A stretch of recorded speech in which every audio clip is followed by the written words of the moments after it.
இந்த வீடியோவில் பார்த்தீங்கன்னா, ஒரு காகம் வந்து எக்ஸ்ட்ரீம் லெவல் கோவத்துடனும், வருத்தத்துடனும் இருக்கு. இதுக்கு காரணம், சில நாட்களுக்கு முன்னாடி இந்த காகத்த ஒரு மனிதன் வந்து கல் எடுத்து எறிஞ்சது தான் காரணம். அதனால காயப்பட்ட அந்த காகம் அவனுடைய வீட்டையே சுத்தி சுத்தி வருது. அவனை எப்படியாவது சாகடிக்கணும் அப்படிங்கிற முடிவு பண்ணுது. அவனுடைய தலைய நல்லா கொத்தி கொத்தி எடுத்து, அவன கண்களெல்லாம் கொத்தி எடுத்து அவன காலி பண்ணணும் அப்படிங்கிற ஒரே எண்ணம் அதுக்கு இருந்துச்சு.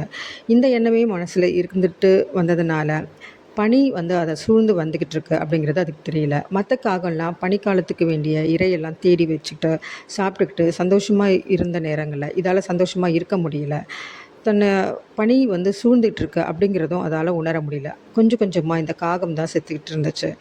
இத சாகடிக்கிறது அந்த பனிமூட்டம் கிடையாது.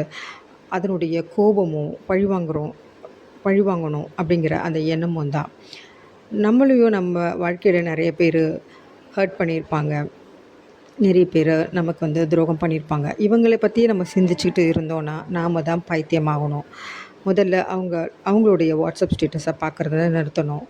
அவங்க அவங்களுடைய வாட்ஸ்அப்பை நம்ம பிளாக் பண்ணணும். இதை பற்றியே நம்ம சிந்திச்சுட்டு இருந்தோன்னா, நம்ம தான் பைத்தியமாகணும்.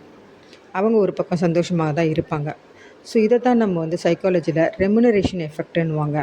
ஸோ இது மாதிரி நம்ம பழி வாங்கணும்னு நினச்சிட்டே இருந்தால் நாம தான் அழிஞ்சு போவோம். We have to forgive them. நம்ம ஃபர்கிவ் பண்ணணும். Not because they deserve forgiveness, but we deserve piece.